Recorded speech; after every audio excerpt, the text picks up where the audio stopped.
Bidvest, founded by Brian Joffe and has subsidiaries operating in distribution and trading. It is globally diversified.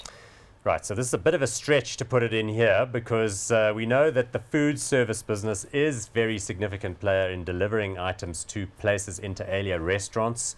So that would include the coffee suppliers as well as convenience stores. In Europe, they have a big business that services convenience stores attached to petrol stations.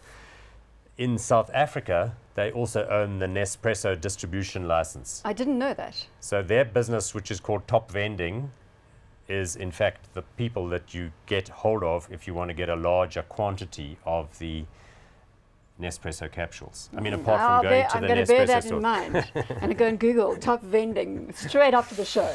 Market cap 109.2 billion rand, dividend yield of 2.6 and a price to earnings ratio here of 18.3. Recently coming out with their results, so this is a very steady ship. Very steady ship. The market cap is northwards of 100 billion rand now.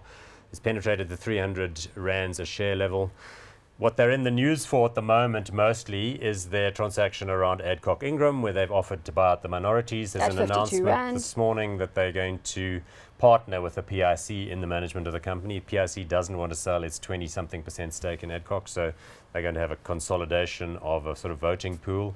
So that's fine. It's a small-ish interest for Bidvest. Remember, with a market cap here of 110 billion rand, Adcock's kind of 7 or 8 billion isn't really the big deal. In the ocean. Yeah. The core Let's talk about the coffee, though. I want to understand the coffee aspect. Do you think this is something that Brian is going to pursue aggressively through the food services business? It's possible. I would say what's more important is to understand that food service is a very credible business and getting bigger and bigger. You know, if I want to establish a restaurant, in the old days, you'd sit there the whole morning scratching your head and working out where you were going to get the potatoes from and where you were going to get the milk from and where you're going to get the coffee supply from or the cakes and the rest of things.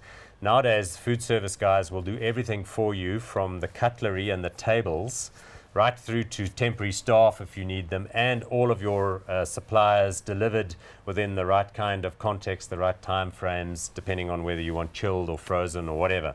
So it really is a very significant business, and it's part of this global trend towards specialization, logistics, warehousing, food service, and then people can focus on that part of their business where they can really add value rather than doing all these other boring back-end pieces. But Vestac owns Bidvest. We do. It's one of those stocks that we typically bought in the past because we thought the sum of the parts would be worth more, and there was this talk that perhaps there could be some unbundling and splitting up of the business, but lately it's just continued going from strength to strength. They've got a very good internal management culture. Brian Joffe appears to be happy to stay for the foreseeable future. Absolutely. Quality for the foreseeable future. Well loved by international investors. When they get down here, this is one they're very happy to own. Hot on this one too.